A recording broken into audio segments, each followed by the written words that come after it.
In Book 10 of the Nicomachean Ethics, Aristotle returns to the discussion of happiness from Book 1. While he acknowledges that he is taking up again what we said before, as he says at 1176b 33, he doesn't say anything about why this needs to be taken up again and why here. Of course, we are at the end of the Nicomachean Ethics, and happiness, eudaimonia, is the central topic of the work. So it would make sense for him to recoup what he had said before, to remind us of the main points, to summarize, and to wrap things up.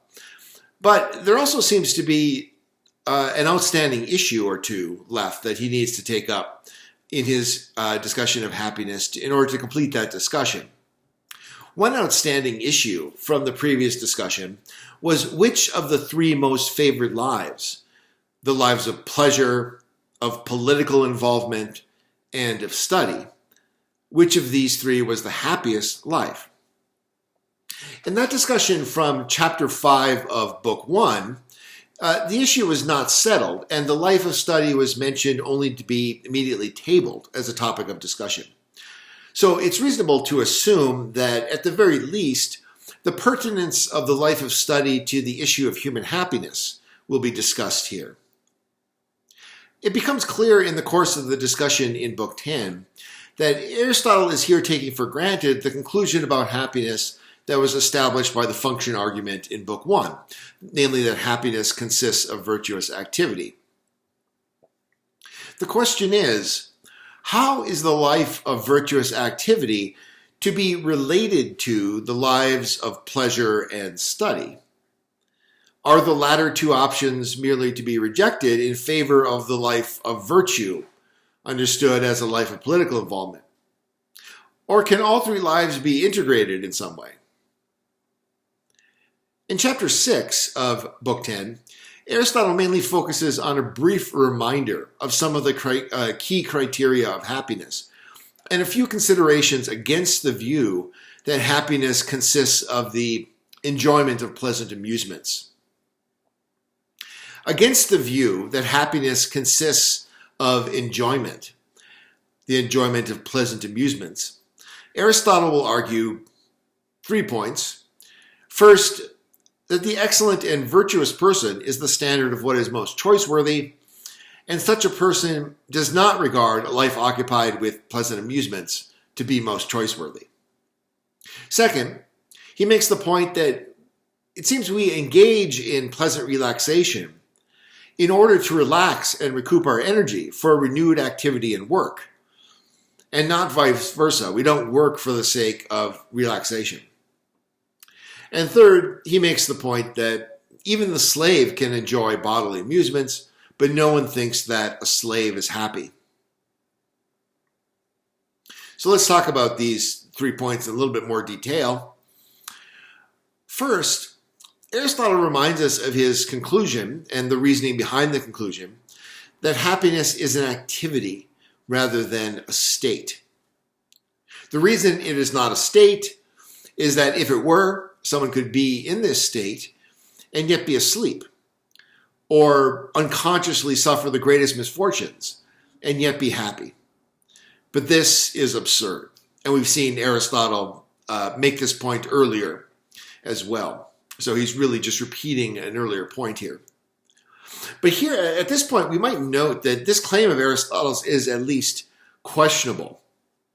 There's a well-known thought experiment, one that also has become grist for the mill in several movies and TV series, known as the experience machine thought experiment, which comes from Robert Nozick. And the experiment is framed in different ways, but the basic idea is this. Imagine that it would be possible for you to enter into an experience machine such that you would become hooked up to some kind of electrodes. You would become unaware of your actual surroundings in the real world and immersed in a kind of virtual reality. Now, you could determine in advance essentially what the script of this reality would be, and the operators of the experience machine would program this into the machine so that you would experience precisely the kind of life that you most imagine and dream of when you're fantasizing about the way you would like to live. So you'll be able to experience that life. And let's imagine that you could even spend your entire life strapped to the experience machine, or at least up to your entire life after the point you decided that you were going to engage in this experience. Would that be a happy life if you actually could satisfy all your fantasies? And let's suppose that in your experiences, they are just as you hope they would be. They're just as wonderful as you hope they would be. But actually, your life is spent just lying unconscious on a gurney. And your experiences are all unreal. They're all falsehoods. They're all fantasy. So the thought experiment asks you whether you would actually engage in this experience. But then the deeper question is, would this be real happiness if you could experience this? And Aristotle is pretty clear that no, it wouldn't be. It wouldn't be real happiness. It would be absurd to imagine that you could spend your entire life asleep and that would be a happy life. He assumes that happiness would have to be a life of activity. And so on that point, of course, his intuitions may differ from yours. So here we just have to be aware of what Aristotle takes to be self-evident, namely that happiness is going to involve a life of activity. He goes on to continue to remind us of some of the other criteria of happiness that had been established in Book 1. Happiness must consist of activities that are choice-worthy in their own right. Choice-worthy in their own right. They're not chosen as a means to something else, but for their own sake. And second, happiness is self-sufficient, meaning that the happy person is lacking in nothing that's necessary for happiness. The happy person would be lacking in nothing necessary for happiness. In that sense, happiness would be self-sufficient. On these criteria, actions in accord with virtue seem to be consistent with happiness, since they are choice-worthy for their own sake. That's been well established, of course, in the discussions on virtue. Actions in accord with virtue are done for their own sake. They're chosen for their own sake. And they're correctly chosen. That is to say, they're choice-worthy. They're worthy to be chosen for their own sake. But in addition to virtuous actions, it also seems that pleasant amusements are consistent with happiness. At least to some people, it seems that pleasant amusements are consistent with happiness for at least two different reasons. First, pleasant amusements are chosen by people even when they cause bodily harm or neglect of possessions. And this suggests that they're choice-worthy for their own sake. Here, of course, we only have to think of someone who engages in unhealthy consumption of intoxicants of various sorts that cause bodily harm. And so, you don't smoke cigarettes or drink alcohol because it's good for you, but you do it just because it's something that seems pleasant to you. And it seems that you do it for its own sake in that sense. So that suggests that pleasant amusements actually match this criterion of happiness. They're choice-worthy for their own sake, it would seem. Also, pleasant amusements are the first choice of the people who are often congratulated for their happiness. The people with supreme power, such as tyrants. So people imagine that once you reach a state of power where you can essentially do whatever you want and get whatever you want, as a tyrant can, we would look to that person and see what they choose to determine what's actually most valuable and most constitutive of happiness. And it seems like what do the tyrants choose? That they choose to engage in pleasant amusements. Now, Aristotle doesn't explain exactly what he means by pleasant amusements here, but it seems in context to mean the same thing as activity involving bodily pleasures, which he sometimes seems to use as an alternative expression in some cases here. So the activities leading to or consisting of the pleasures of eating and drinking and sex, and as I suggested, the consumption of alcohol and things would fall under that as well. Perhaps amusements also suggest things like the pleasures of listening to flute playing and witnessing games and the like as well. The considerations in favor of pleasant amusements as the happiest activities, as the constituent activities of the happy life, are not decisive considerations for Aristotle, as I've already suggested. So it could be that the pleasant amusements are only the first choice for tyrants because of their lack of experience of the range of pleasures. They had no taste of pure and civilized pleasure. They've been too busy their entire lives making war or engaging in political intrigues, and so they have a narrow range of experience of what actually is pleasant. And so that's the reason that they turn to pleasant amusements, is they don't know any better. They don't know anything else. So that's a possibility we need to consider before we just assume that because tyrants have the power to choose whatever they want and they choose pleasant amusements, therefore pleasant amusements are the best thing to choose. Moreover, the standard of pleasure, as we've already seen more than once in Aristotle's accounts in the Nicomachean Ethics, the standard of pleasure is what is pleasant to the virtuous and excellent person, not to the powerful person. Virtue and understanding are the source of excellent activities, and these do not depend upon holding supreme power. So, this is going to be the refutation that Aristotle is going to rely upon most. The idea that the virtuous person is the standard of what's pleasant, and the virtuous person doesn't choose pleasant amusements as the main source of pleasure. And at this point, this is in section 6, Aristotle gives a kind of argument, an apparent argument to refute the notion that happiness consists in the enjoyment of pleasant amusements. So I'll just give a reconstruction of this argument. It goes something like this. This is, as I said, section 6 in chapter 6 of book 10. Premise 1.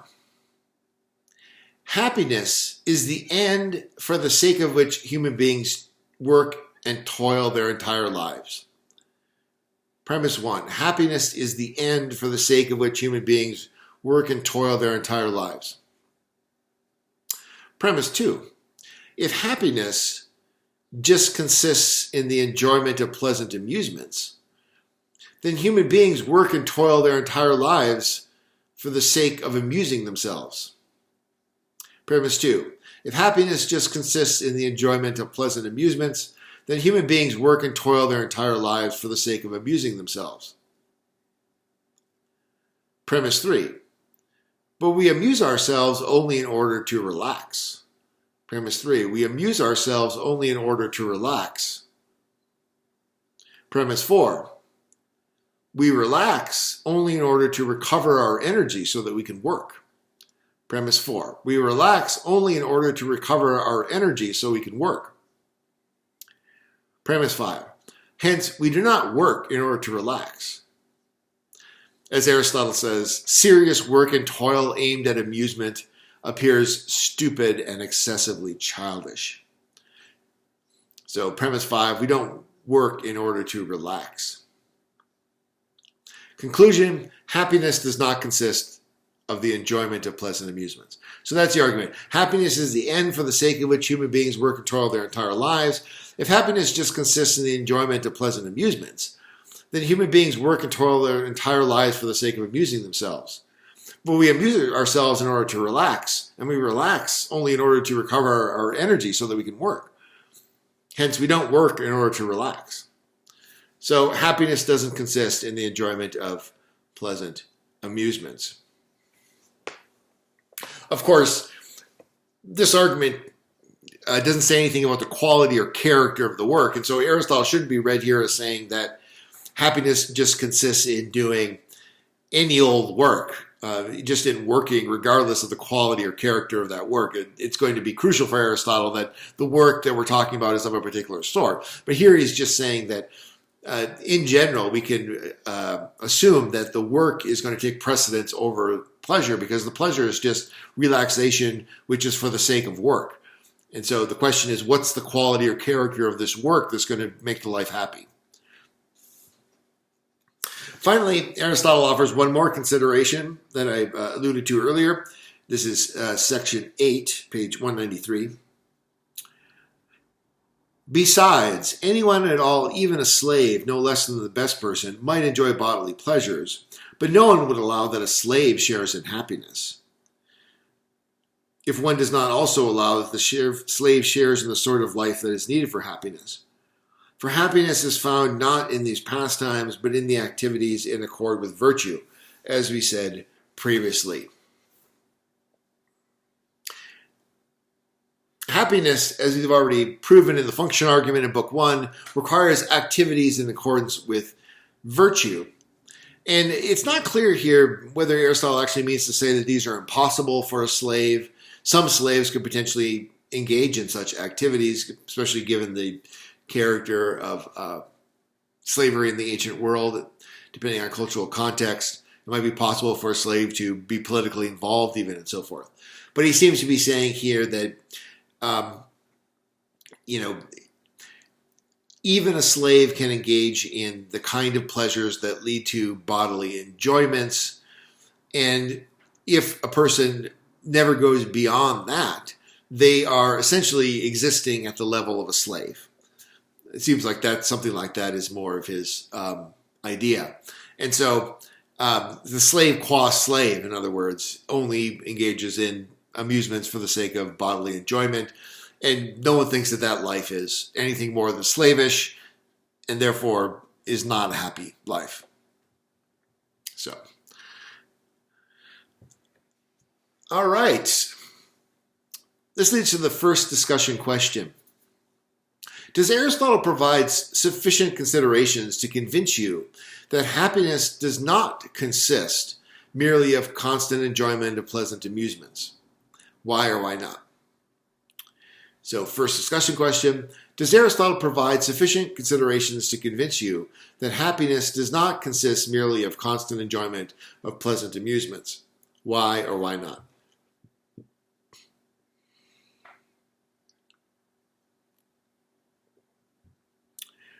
In chapter 7, Aristotle will argue that the life of virtuous activity and the life of study are not, in fact, incompatible or mutually exclusive.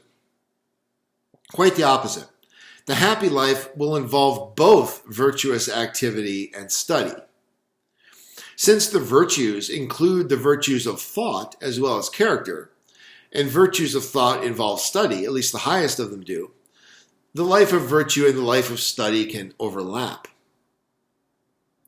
However, Aristotle's position does appear to relegate the life of political involvement, even if it is an exercise of virtuous activity, to a secondary status.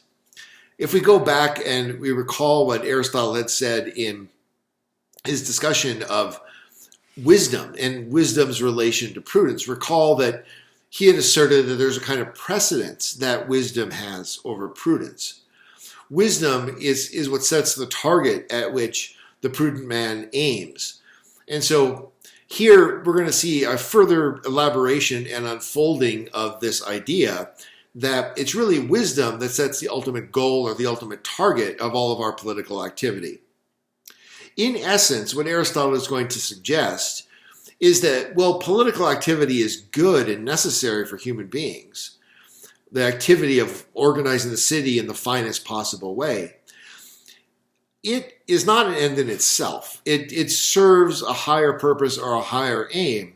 And that seems to be to enable human beings, at least the best of them, those who have the ability to do so, the leisure to be able to engage in study. So Athens, of course, where Aristotle is operating out of, at least initially, is the place in which the place in the Greek world that had the reputation for the love of learning more than any other Greek city. And Aristotle is essentially suggesting here that the polis that's organized around the promotion of the love of learning, of creating the kind of peace, stability, and opportunity for leisure that enables study to flourish, that enables learning to be pursued and wisdom to be achieved, that it aims at the achievement of the highest form of virtue of thought and the highest attainment of knowledge, namely the kind of scientific understanding of eternal things that Aristotle would associate with what later became known as metaphysics, or what he would call first philosophy. That kind of city and that kind of political activity is the best kind. And so the highest kind of life is actually not the life of political activity, which just aims at creating the conditions for the life of study, but actually it has to be the life of study itself. That's the highest kind of life. There's still a lot of nobility and admirability in the life of political activity, but it's because it creates these conditions for the life of study to flourish. And ideally, one wouldn't spend one's whole life merely engaging in political activity, which would be engaging only in the thing that's the means, without ever engaging in the thing that is the end for the sake of which those means are employed. So that, I think, is the basic idea that Aristotle has here. As we'll see, he quite clearly states that the happiest life, the best life for human beings, is the life of study, which has something almost of a superhuman character, almost of the character of a divine life. And secondarily, the life of political activity is, as it were, the second most happy life. And the reason that they're ordered in that way, I think, is because of the relationship I've just described. The life of political activity aims at the leisure that is going to allow study to flourish, and so it serves only as a kind of means or instrument for the life of study. We'll recall that right from the beginning, Aristotle's framed his activity as a practical one. The point of inquiry into the highest good is not merely to possess a theoretical knowledge of the good, but to become good and to attain happiness, at least to the extent to which that's in our power. Keeping this in mind, we might notice a potential practical problem concerning Aristotle's account of happiness. Happiness, it is said, is virtuous activity. However, in the account of the virtues, we've seen a great diversity of types of virtuous activity. And this naturally raises a practical question, not a merely theoretical question in ethical theory, but a practical question. Given all these types of virtuous activity that have been described, which ones must we engage in order to be happy? All of them? Only some of them? Which ones? The most important ones? Which are the most important ones and why? And if more than one, how are they to be balanced against one another? So right at the opening of chapter 7, Aristotle resolves this uncertainty. He says, page 193, if happiness is activity in accord with virtue, it is reasonable for it to be in accord with the supreme virtue, which will be the virtue of the best thing. The supreme virtue will be the virtue of the best thing. The best is understanding, or whatever else seems to be the natural ruler and leader, and to understand what is fine in divine by being itself either divine or the most divine element in us. So the best thing is to understand what is fine and divine by being itself either divine. The thing that's being understood is what he's describing, by being itself either divine or the most divine element in us. Actually, that seems kind of ambiguous there, whether he's describing the understanding or the object of the understanding. But regardless, it's clear that Aristotle thinks it's both. That the most divine thing in us is the power of understanding. Or we might say wisdom, because remember, wisdom includes understanding together with scientific knowledge. So it's this the understanding of the most divine things. What we might describe even as theological knowledge, but it's also philosophical knowledge in the sense of philosophy that Aristotle favors, which is that philosophy is something like knowledge of the ultimate things. What does it all mean? What are the first causes of things? Where did everything come from? What's its ultimate purpose? Those sorts of ultimate questions, that's first philosophy. And the answers to those questions are going to be the divine things, the most divine things. The first principles, the first causes, God, and so forth. So the best is understanding, or whatever else seems to be the natural ruler and leader. And to understand what is fine and divine by being itself either divine or the most divine element in us. Hence, complete activity will be its activity in accord with the proper virtue. And it has been said that this activity is an activity of study. So it's pretty unambiguous there that the happiest life is study. The virtuous life is centered around the development of the best virtue, which is understanding or wisdom, which includes the activity of understanding. Why is understanding or wisdom the best virtue? Because it's most divine. And its objects are most divine. The objects of the understanding are the objects of scientific study, the ultimate causes and fundamental principles of reality, whatever these may be. Traditionally, of course, God, the supreme being, who is the most divine object. Also, later on, Aristotle will argue that the gods themselves are characterized by the virtues of understanding and wisdom most of all. So, 196. This is section 7 of the, skipping briefly here to chapter 8. Bottom of 196. In another way, it also appears that complete happiness is some activity of study. For we traditionally suppose that the gods, more than anyone, are blessed and happy. But what sorts of actions ought we to ascribe to them? Just actions? Surely they will appear ridiculous, making contracts, returning deposits, and so on. You know, what are the gods, bankers or something? Engaging in just actions? Are they merchants? The gods are clearly much higher than that. They don't engage in such petty activities. That's what he's saying. Surely they will appear ridiculous, making contracts, returning deposits, and so on. Brave actions? Do they endure what they find frightening and endure dangers because it is fine? The implicit answer is no. It's unclear whether that's because he regards the gods as being beyond fear. The gods aren't afraid of anything. Generous actions? Whom will they give to? And surely it would be strange if they actually had currency or anything like that. That might strike us as kind of strange because we're used to the idea of gods giving gifts to humans, and Aristotle would have been familiar with this as well. So it's not clear exactly what he's thinking of there, unless he's thinking that the gods' generosity would, in a way analogous to human beings, would have to be generosity to other gods, and that the gods, they don't lack anything, at least nothing that would be suitable for them or that they would desire. And so gods couldn't be generous to other gods. But again, that might be questionable. So it's a little bit unclear what exactly he means there. But it's clear. The point is that generous actions don't seem to be suitable to the gods either. And surely it would be strange if they actually had currency or anything like that.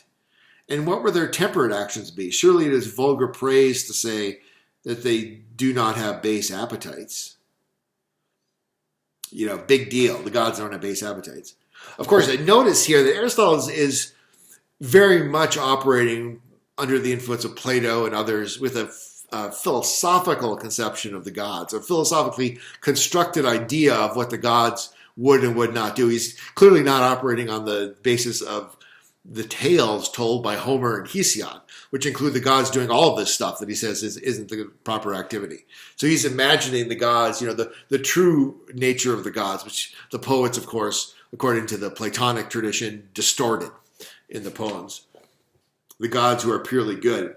And in that respect, I think this fits better with modern or post-Christian conceptions of God, that, a God who is truly perfect wouldn't have the need to engage in a lot of these petty human activities that we engage in, even the ones that we regard as virtuous, because a God would be beyond, the kind of grubby dealings in everyday life that lead to the need for just or generous or brave actions even.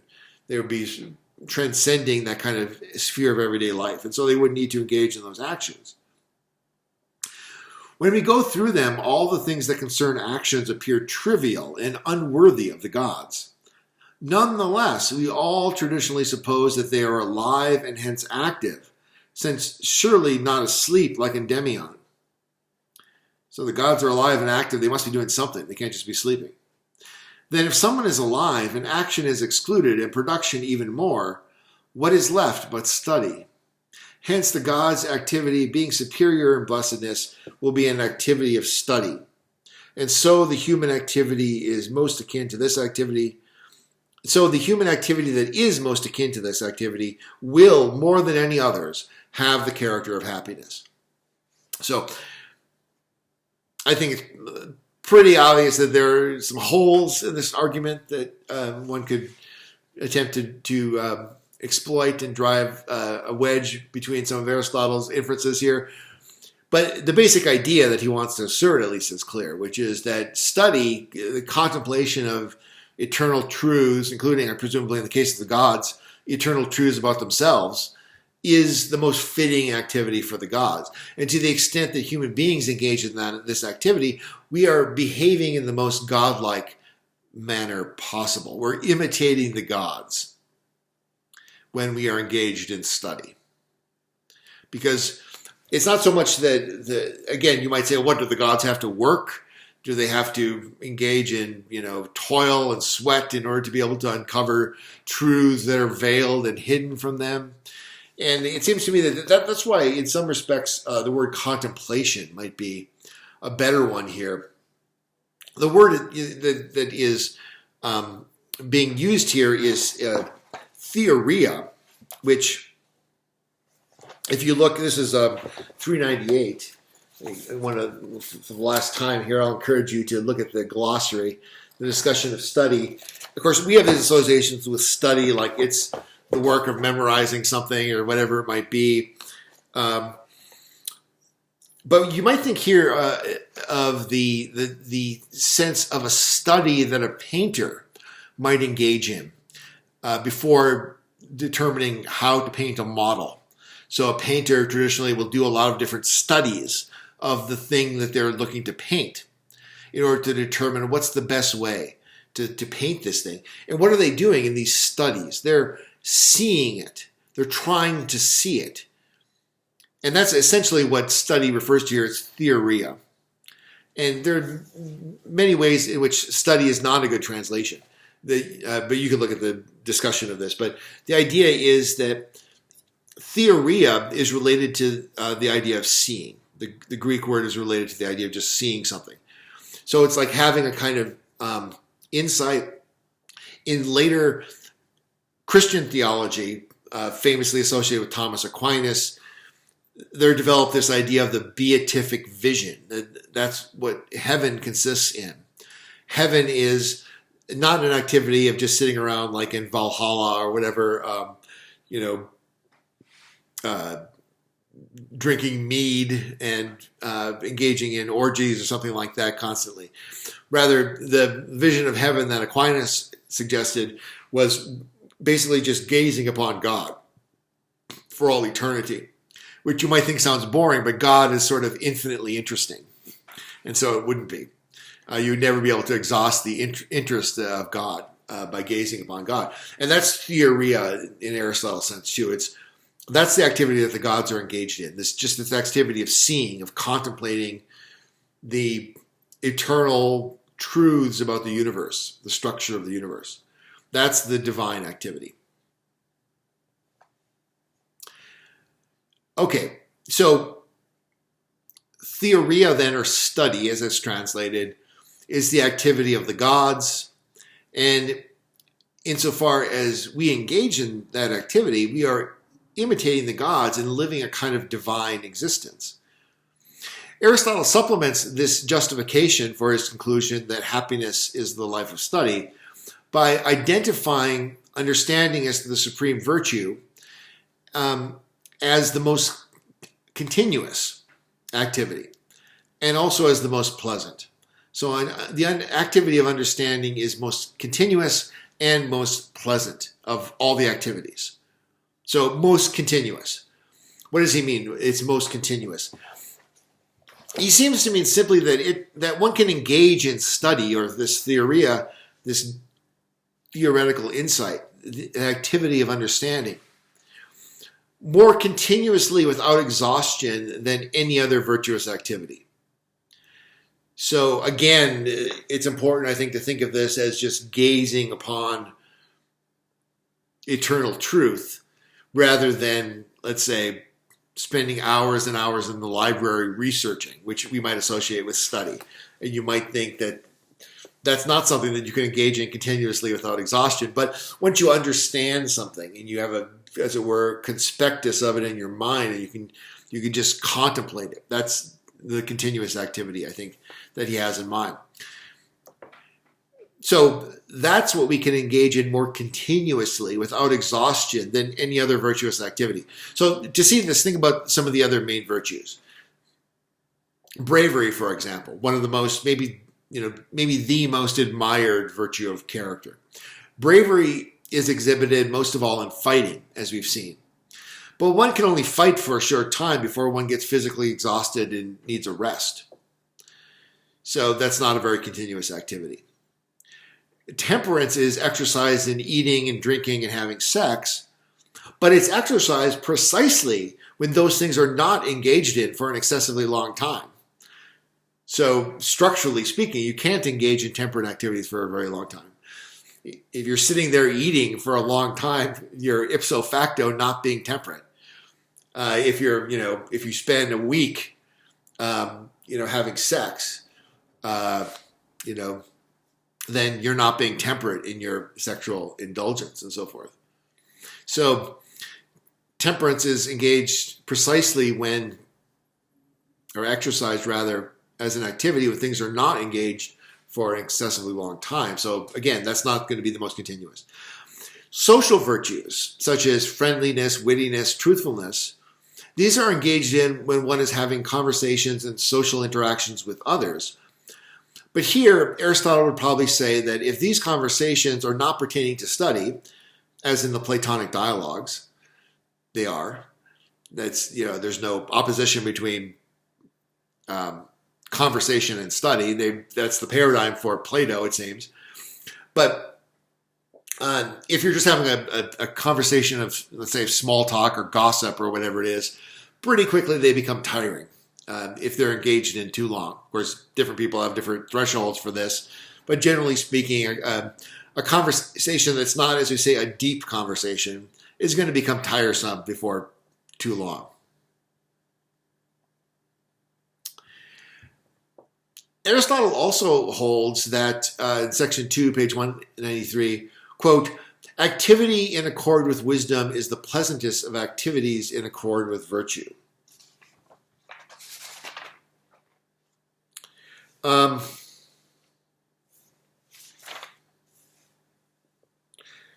Activity in accord with wisdom is the pleasantest of the activities. Why is it the pleasantest? He speaks here rather vaguely of the pure and firm pleasures of the understanding. However, one might still ask why the activities associated with understanding are the most pleasant. Of course, this is in contradistinction to these pleasant amusements that he just gave reasons to think are not the most pleasant. So why is it that the activities of the understanding and wisdom are the most pleasant? To begin, we should expect that his account of why understanding is the pleasantest activity should draw upon the theory of pleasure that he's just laid out in the opening chapters of Book 10. Recall that according to this theory, pleasure is the most complete or perfect activity of the subject in the best condition in relation to the most excellent object. It's the completion of the activity. Which activity? The activity of the subject in the best condition in relation to the most excellent object. And clearly this definition of pleasure fits the activity of understanding best. The most divine capacity in human beings is our best capacity. That, for Aristotle, would be self-evident. If human beings have a capacity in common with the gods, that is our best capacity. It would be uncontroversial for a Greek that would be the case. So the most divine capacity in human beings, though, is our capacity to understand, especially to understand the fundamental principles and causes of reality that constitute scientific knowledge for Aristotle. But this object, the fundamental causes and principles, what we could just call God, this object is also the most excellent object. And that, again, is rather self-evident and obvious to a Greek, that God is, the supreme being is the most excellent object, the best object. So if we go back to this definition of pleasure as the most complete or perfect activity of the subject in the best condition in relation to the best object, the perfection or completion of the activity that engages with this object, God or the supreme reality, this will be the best pleasure. And that's what understanding is.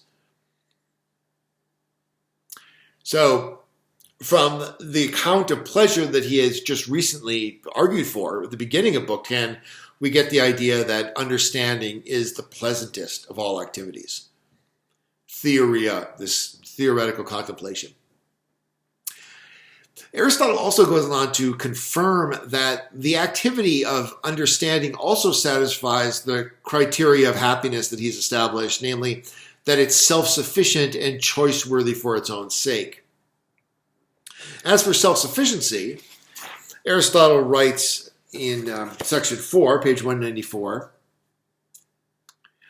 "Moreover, the self-sufficiency that is spoken of will be found in study most of all. Admittedly, the wise person, no less than the just person, and the other virtuous people, needs good things that are necessary for life. Once these are adequately supplied, however, the just person still needs other people as partners and recipients of his just actions. And the same is true of the temperate person, the brave person, and each of the others. But the wise person is able, and more able, the wiser he is, to study even by himself. Though presumably he does it better with his colleagues, even so he is more self-sufficient than any other virtuous person."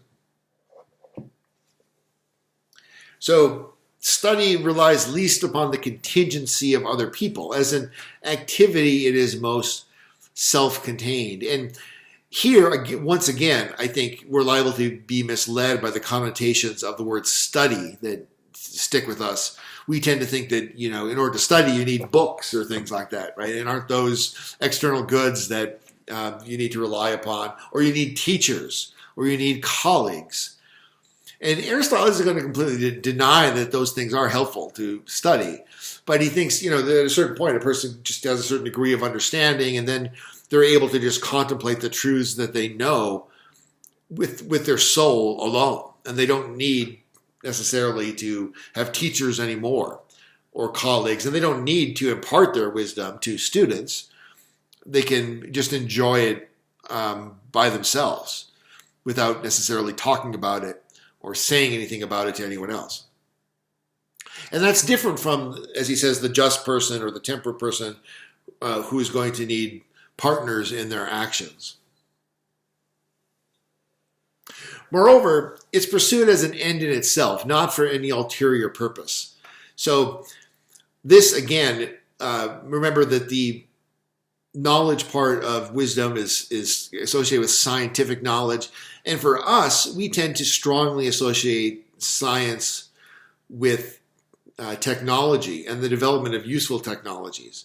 And often this has to do with the way in which science, which can be a very expensive activity, is funded by government or corporate interests for the sake of producing useful products. But this is pure science that Aristotle is talking about, not any merely technical project with a utilitarian aim. He's not talking about developing a vaccine or anything like that when he's talking about study. He's talking just about pure contemplation of, so think about useless sciences like theology and philosophy, those mathematics. Those would be the paradigms. Next, Aristotle notes that understanding and wisdom are virtues for our leisure time, and that this seems to be the most preferable state. As he says, as section 9 in page 194, I won't read that. It's true that the virtues exercised in war, preeminently bravery, do seem to many to be the finest virtues, but the mere fact that they require war, that bravery requires war in order to be exercised, shows that it's in fact not the best virtue. Our leisure time is something that we regard as intrinsically good. But war, we do not regard as intrinsically good, but only for what it can accomplish. We make war in order to have peace and leisure. We don't have peace and leisure for the sake of war. At least virtuous people do not. Although I think Friedrich Nietzsche had Zarathustra say something about that. But Aristotle assumes that the whole point of war is to be able to establish peace and leisure, not vice versa.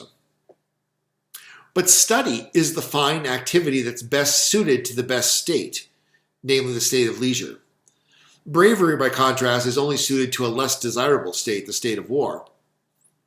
And Aristotle here to make the same points about politics as war, which, as the Prussian general and military theorist Klaus von Clausewitz said, is merely war by other means. Politics is merely war by other means.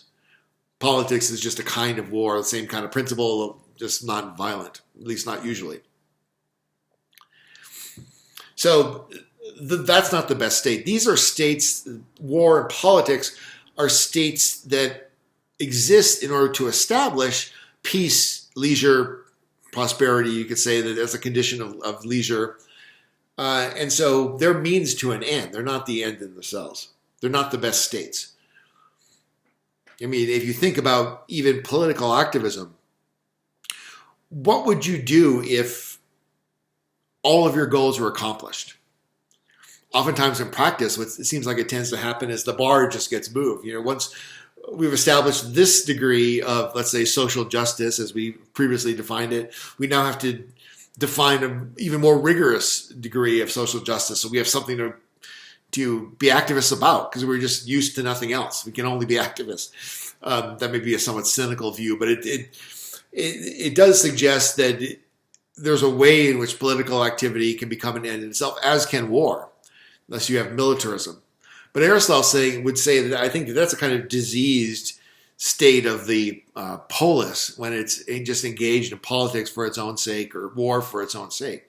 That these things should be aiming at a condition where leisure is possible so that people can engage in the best activity that can be engaged in with your leisure time, namely theoria, study. So Aristotle concludes chapter 7 by claiming that a complete life characterized by self-sufficiency, leisure, and uninterrupted study, that kind of life would be the most perfect life attainable for a human being. In fact, it would be superior to the human level, he says. Let's read some of this. Let's read section 8, page 195. So he's describing here the complete life characterized by self-sufficiency, leisure, and uninterrupted study. Such a life would be superior to the human level. For someone will live it not insofar as he is a human being, but insofar as he has some divine element in him. And the activity of this divine element is as much superior to the activity in accord with the rest of virtue as this element is superior to the compound. Hence, if understanding is something divine in comparison with a human being, so also will the life in accord with understanding be divine in comparison with human life. We ought not to follow those who exhort us to think human since you are human, or think mortal since you are mortal. Rather, as far as we can, we ought to be pro-immortal and go to all lengths to live a life in accordance with our supreme element. For however much this element may lack in bulk, by much more it surpasses everything in power and value. So don't listen to those people who say, remember you are mortal, stick to the mortal way of thinking, mortal concerns, stay in your lane. Aristotle's saying, no. I mean, this is a kind of residual alliance with Plato, you might say, in a sense. We should be pro-immortal. We should focus on that immortal knowledge, that supreme knowledge, and the exercise of that divine part in us, even if it might be the smallest part. Nonetheless, it is the best part, namely our understanding. So there's something superhuman, something akin to the divine life in the life of theoretical study. The human being who engages in such study rises above his species' existence and tastes something of the higher existence of the gods. On the assumption that the gods are happier than mortals, this would be the happiest life for a human being. To engage in the life of the best part in ourselves, engaged in the contemplation of the best thing, namely God, the gods, the eternal truths. Okay.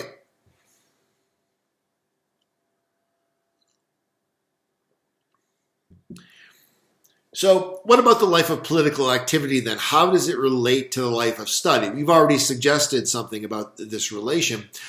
Aristotle's view seems to be that the life of political activity is a means to an end. It should aim at securing the conditions of leisure in order that study can be engaged in as continuously and as uninterruptedly as possible. And so here again, this idea that the man of prudence who engages in the life of political activity requires a target to aim at, and that target is provided by wisdom. The goal of the life of theoria, of study, and creating the conditions for it is what organizes everything that the prudent person is engaged in. So Aristotle might imagine that the typical good life is going to include a lot of political activity as well as a lot of study. Because in the real world, we can't live like the gods. We typically aren't lucky enough to be able to just from our youth onwards to just be able to be engaged in study all the time. Sometimes we have to engage in political activity. But we engage in that political activity for the sake of being able to study. Just like in a mistaken way, Aristotle suggests some people think that you should work and toil all your life at your job so that you can, retire to the Virgin Islands or whatever and sit around sipping tropical cocktails on the beach for 10 years before you die or whatever. But he thinks that's absurd, the idea that you should work in order to be able to relax. But it's not absurd to work in order to be able to study, in the sense that to engage in political activity, to develop and exercise the political virtues, the virtues of character, in order to be able to live a life of leisure. And so that seems to be something like his view. If the life in accord with wisdom and understanding is the best, highest, and happiest life, then the life in accordance with the other virtues, bravery, temperance, magnificence, justice, and the rest, this life is happy, Aristotle says, in a secondary way. That's his phrase on page 195. It's happy in a secondary way.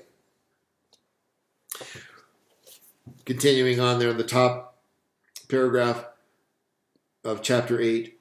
For we do just and brave actions and the other actions in accord with the virtues in relation to one another by maintaining what is fitting for each person in contracts, services, all types of actions, and also in feelings.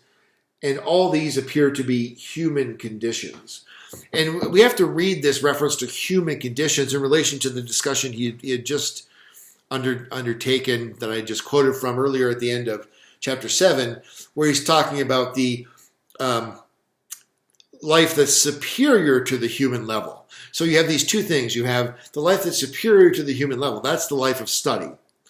And then you have the human conditions that unfortunately we have to deal with because we can't live the pure life of the gods. And that's the life that requires the virtues of character, that requires political engagement. And so the typical life is going to have a balance between these two. But Aristotle is pretty clear that as much as possible we should minimize the amount of exercise of the virtues of character. And one way in which we can do this, as he says, is to make sure that we're temperate and moderate in our desires for things like political power, material wealth. We need these things to some extent. I mean, you don't want to be completely politically disenfranchised. You don't want to be completely impoverished. But you should tamp down your desire for power and wealth and honor on the battlefield, for example, because you want to keep in mind, the prudent person wants to keep in mind that the target is to free up leisure time for study. And so the more you desire political power, the more you're going to have to be just totally consumed by political activities. The more you desire wealth, of course, the more you're going to have to be just consumed by money-making activities, working, 100-hour weeks in your small business or whatever, if you're consumed with growing it into a multi-million-dollar corporation. And Aristotle would say, engage in these political activities, including economic activities, as much as necessary in order to be able to free yourself up for leisure time. That's the prudent thing to do. That's the truly prudent way to go. And that's because the truly prudent man is the one who has as his target aiming at the leisure time for the life of study, not for just accumulating more and more power or accumulating more and more wealth or accruing more and more honors. So the life of political activity is a life governed by reason, but it's reason insofar as it's connected to the feelings of the body. And in this, it's inferior to the life of pure understanding, which is separate from the body. That's one suggestion he seems to make here, section 3 of chapter 8. The life of the virtues of character is merely human, not divine. So it's great. It's a wonderful thing to train and to regulate your feelings, but it's not such a wonderful thing, so to speak, if it doesn't have a target that it's aiming at. I think would be one way to characterize Aristotle's outlook. You do that so that you're able to engage in study. You don't do it just for the sake of doing it. Even though in one sense, yes, virtuous actions are fine and good in themselves and so forth, but the whole virtuous life, the life of character, the life of political activity for Aristotle aims at something more than human. It doesn't aim just at being an excellent human, qua human, but it aims at exploiting that divine quality in the human, which is our ability to understand. And so we have to go beyond just developing the virtues of character with, as it were, no ulterior aim.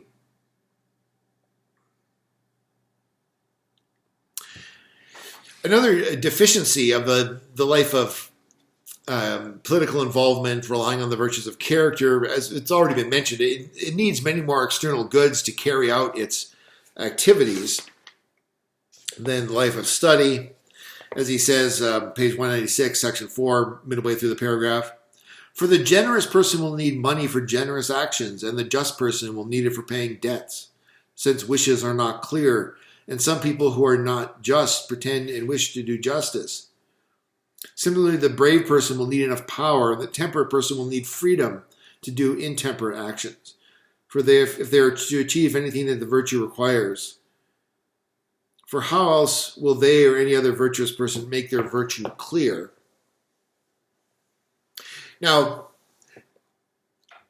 this is the second place that Aristotle makes the point that the person whose life is focused on political activity needs more external goods, and therefore their life is not as self-sufficient as the life of study, and therefore, well, yes, it can be happy. It's happy only in a secondary way. Clearly, Aristotle is still struggling with and trying to get away from this problem of needing external goods.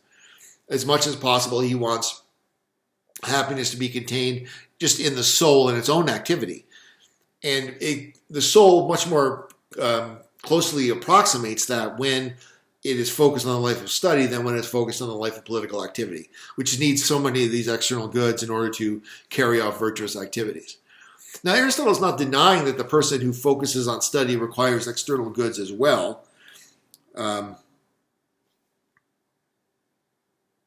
He says, section 6, someone who is studying needs none of these goods, for that activity at least.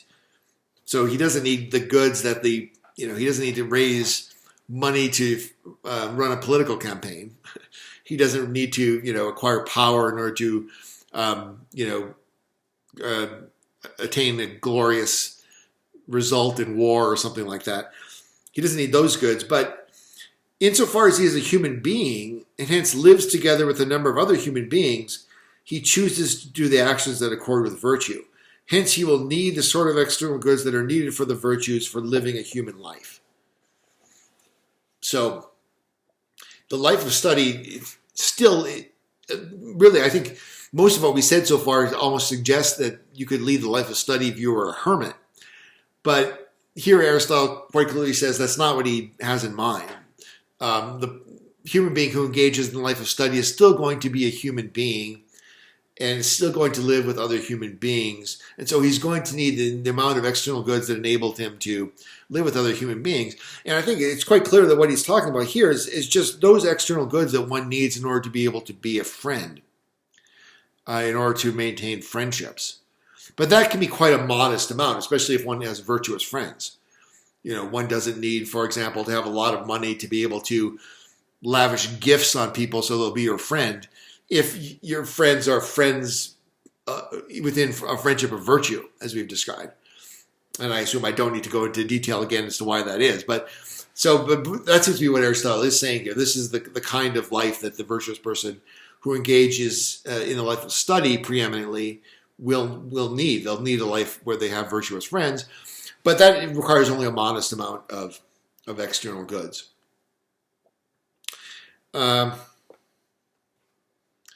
Okay, so his point seems to be that the studious man will need these, not insofar as he's a studious man, but insofar as he's a human being. The best life is the life of study, but this life is not completely divine. It remains bound to the human condition.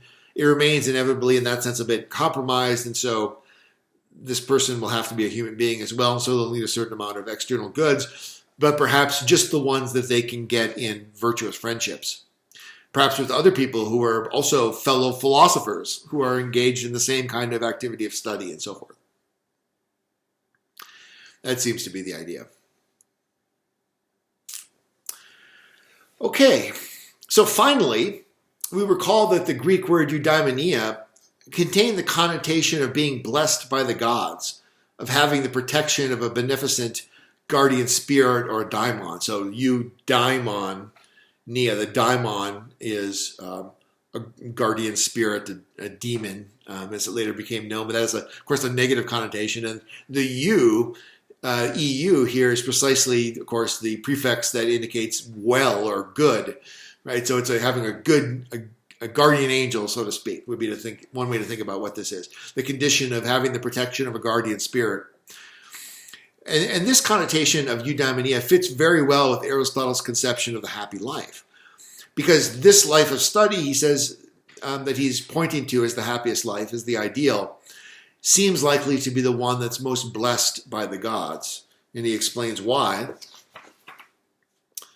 Although you can probably already guess why, based upon what's already been said. But he explains why at section 13, page 198.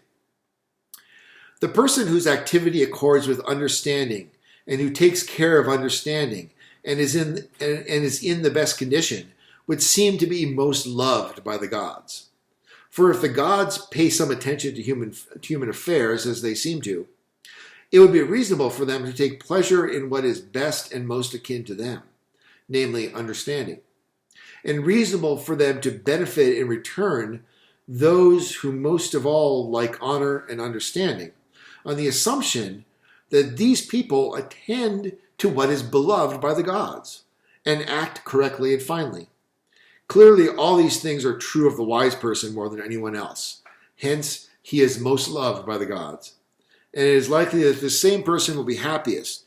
Hence, by this argument, also the wise person, more than anyone else, will be happy. Second discussion question. Does Aristotle provide sufficient considerations to convince you that the happiest life consists of unfettered study leading to wisdom and understanding? Why or why not?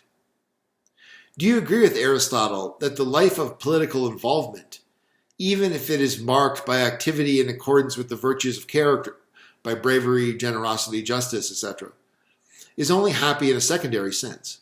Why or why not? So, second discussion question. Does Aristotle provide sufficient considerations to convince you that the happiest life consists of unfettered study leading to wisdom and understanding? Why or why not? Do you agree with Aristotle that the life of political involvement, even if it is marked by activity in accordance with the virtues of character, by bravery, generosity, justice, etc., is only happy in a secondary sense? Why or why not? Okay, chapter 9 on moral education. The final chapter of the Nicomachean Ethics concerns how we should put the moral knowledge our investigation has uncovered into practice. For, as Aristotle has repeatedly reminded us, quote, the aim of studies about action is surely not to study and know about a given thing, but rather to act on our knowledge, unquote, page 198. So ethics is a study of action, and so the purpose is to put it into action, not just merely to have a theoretical picture of it. So it's not enough to, well, we could say that, someone might take the perspective, Socrates seemed inclined to this perspective, that it's enough merely to have a true theoretical picture of what is good, of what the highest good consists in order to put it into practice. Well, someone might have that picture. That's not Aristotle's picture. It's not enough to merely to master the arguments of the Nicomachean Ethics in order to be virtuous, or to make someone else virtuous, for example, your child, or to inculcate virtue in the polis if that's your goal as a social reformer or something. So the first question Aristotle takes up in this concluding chapter is the utility of moral arguments, the question of the utility of moral arguments. He says that the civilized ones among young people, those who are well born, often respond to ethical arguments. This can be enough to convert them to a life of virtue. However, the many, the hoi polloi, will not be convinced by arguments. The only things that will motivate them are rewards and punishments. Responsiveness to moral arguments, therefore, seems to be a feature of one's intrinsic nature. But we've seen in his earlier account of Book 2 that Aristotle doesn't believe in natural virtue. Here, though, he makes clear that he does believe in differences in inborn nature that may or may not provide good soil for receiving ethical arguments. Even this good soil, so to speak, needs to be prepared in advance by the inculcation of good habits, as he also said back in Book 2. It's here that the crucial link between ethics and politics arises. And we remember that the whole Nicomachean Ethics is really just a kind of prolegomena to politics or political science, a part of political science.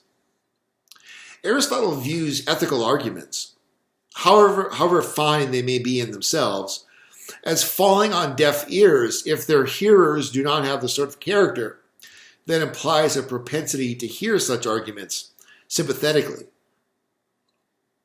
and receive them faithfully. But this character will exist in the souls of young people only if they have been brought up with fine habits. And this process of bringing up with fine habits typically will require the institution of the proper education system in the city. This education system must be instituted by the laws of a prudent political ruling class. Thus, Aristotle concludes, page 199,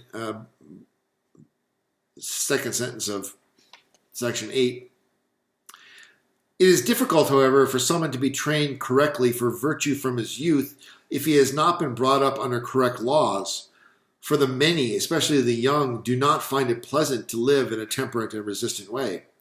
That is why laws must prescribe their upbringing and practices, for they will not find these things painful when they get used to them. Aristotle criticizes the lack of attention to moral education in the legal system of most cities. Only a few, notably Sparta, make universal moral education a concern of the whole city. Having the correct education system is only the beginning, however. The enforcement of ethical patterns of behavior must continue into adulthood, since, as Aristotle just observed, the majority of people will never acquire a fine character anyway.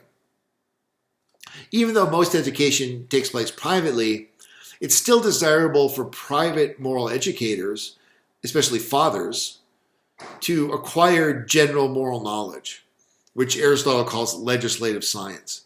This would be the kind of knowledge that concerns determining which are the right laws to put into place in order to make the citizens good. Well, it's true that people are different, and education works best when educators are sensitive to individual differences. Nevertheless, scientific knowledge is knowledge of what is common to all, and every craftsman gives the best individual care, quote, if they know universally what is good for all, or for these sorts, i.e. for this species of thing. So, for example, a doctor or physical trainer gives the best care if they're knowledgeable in general about medical science or physical therapy or what have you. Even though, of course, they need to tailor their activities to the particular individual, they're only going to be able to do that if they have a general knowledge. So that's what he's thinking of as legislative science, the general knowledge that a moral educator has to have in order to engage in that, even if it's being done in a private setting. Where is one to acquire this legislative science? In general, when we want to acquire expertise in a science, we go to the experts. But who are the experts in legislative science? In the normal case, the experts in a craft are the ones who practice it themselves. For example, the experts in shipbuilding are the shipbuilders, the experts in shoe mending are the cobblers, etc. This suggests, of course, that the experts in legislative science would be the legislators or politicians. However, they're also supposed to be wise men, the sophists, who claim expertise in this science, although they don't practice it. Note, in our day, we have a similar contrast. We have practicing legislators and politicians versus various policy experts, including those who claim to practice something called political science as researchers in universities, those who purport to be experts in child psychology and education, thinking of Aristotle's concern here with moral education. So there's both those who are engaged in this practically, and then there are those who have the theoretical background. And initially, it seems as if Aristotle is favoring the person with practical experience over the person with a more theoretical background. Somewhat ironically, since the best life for Aristotle, as we've just seen, is the life of study, which is this purely theoretical, contemplative life. Yet at first, it seems, when it comes to the expertise in legislative science, he favors practical experience. However, his final position is actually somewhat more nuanced. In fact, theoretical study does play an essential role. Not just any person can achieve the relevant expertise in law-giving, but only a person who reflects on his experience and learns to make theoretical distinctions. So it's a kind of active, contemplative unity that Aristotle has in mind. The person who is practically engaged in the activity, practically engaged in legislating or engaged in political activity, but also who can step back and reflect upon what they're doing. And this seems to be actually a pretty good indication of what Aristotle himself is doing in the Nicomachean Ethics. He says, page 202 on the bottom paragraph, he's describing this kind of combination of practical activity with stepping back and theoretically reflecting upon the practical activity.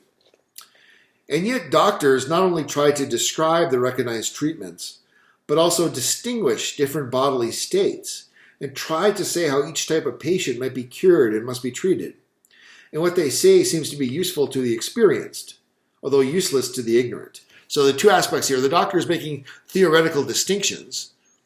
The doctor might do a study and write a paper based upon his clinical experiences. But what Aristotle is saying here is that that kind of theoretical paper will make sense only to someone who's actually been in the trenches and engaged in the clinical experience too. So there's a kind of having one foot in both worlds, so to speak, the theoretical world and also the practical world. That's, for him, the ideal of how legislative science should be done. Similarly, then, collections of laws and political systems might also presumably be most useful if we are capable of studying them and of judging what is done finally or in the contrary way and what sorts of elements fit with what. Those who lack the proper state of experience when they go through these collections will not manage to judge finally unless they can do it all by themselves without training, though they might come to comprehend them better by going through them. Since then our predecessors have left the area of legislation uncharted, it is presumably better to examine it ourselves instead, and indeed to examine political systems in general, and so to complete the philosophy of human affairs as far as we are able. So we see here what, in fact, I think we've already been doing throughout the Nicomachean ethics, and implicitly in the examples that I've produced. The Nicomachean ethics, as with Aristotle's politics, which will be the sequel to this, it presupposes experience. It's theoretical reflection, but it's not theoretical reflection in a vacuum or completely a priori. It's a theoretical reflection of those who have experienced life, experienced actually struggling with ethical difficulties in life. And then they're able to reflect and arrive at a theoretical picture. But it's only through the wedding of actual practical experience with theoretical reflection and systematization in the way he describes, making distinctions, describing different categories and so forth relevant to the practical world. It's only in this way that you're able to truly achieve a kind of scientific understanding of the practical sphere of human affairs, as he described it. So this is the segue then for Aristotle from the topics of ethics to the topic of politics, which is ethics was always intended to inform. That, however, will have to be a study for another time.